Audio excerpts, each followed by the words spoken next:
Այո, մենք ավտոմեքենա վարելուց, գալիս է տարվա վերջում աղմուկը։ Այս ոստիկանությունը սա ձախողել են, այսքան վթար կա, այսքան զոհ կա։ Ոչ մեկ չի ասում, Ժողովուրդ ջան, իսկ մենք ավտո քշել գիտենք։ Դե եկեք գնանք բան անենք։ Հիմա կներեք, մենք որ տարբեր տեղերում ատեստավորում ենք անում, չէ, ճիշտ ենք անում։ Ուզում ենք որակավորումը ստուգենք։ Դե եկեք ասենք, դե որ ուրեմն մեր մոտ sense մեծ հանրային խնդրեմ է եւ այո անվտանգության խնդրեմ է, մեր երկրում վթարների մեծ քանակը եւ զոհերի մեծ թիվը, եկեք վարորդների ատեստավորում անենք։ Շատ լավ արդյունքներ կունենանք, երթևեկությունը կսկսենք ոտով քայլել նախ, առողջ ապրելակերպի կանցնենք, համաձայնեք։ Ես այդ բանը,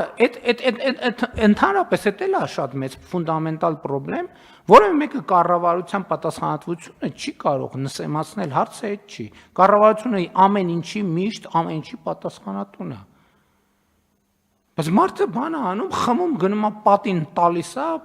7-8 հոգի զոհվում է, դուրս է գալիս, ասում է, այսի երկիր չի ընդհանրապես։ Էս ինչ է զոհերի թիվը, էս ինչքան հասավստել։ Լավ, սենց չի լինի, Ժողովուրդ ջան։ Որովհետև եթե մեր պատասխանատվությունն է, ուրեմն պետք է փագենք, ասենք չեք քշում, որովհետև 90%-ը հարցում անենք, էլի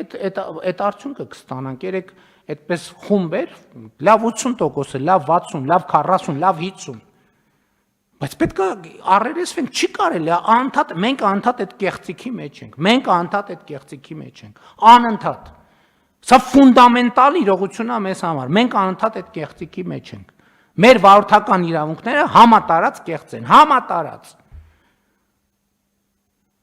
համատարած մարդիկ ղեկին նստում են դրա իրավունքը չունենալով, որովհետև ունեն ոչ թե կեղծված են, այլ կեղծ են։ Այն կեղծվածներն էլ հլա իրանց հերթին, կեղծվածների խնդիրն էլ առանձին կա, բայց նույնիսկ չկեղծվածները կեղծ են։ Ստեղ է մեր խնդրեմը։ Եվ տենց շղթայական ամեն ինչը։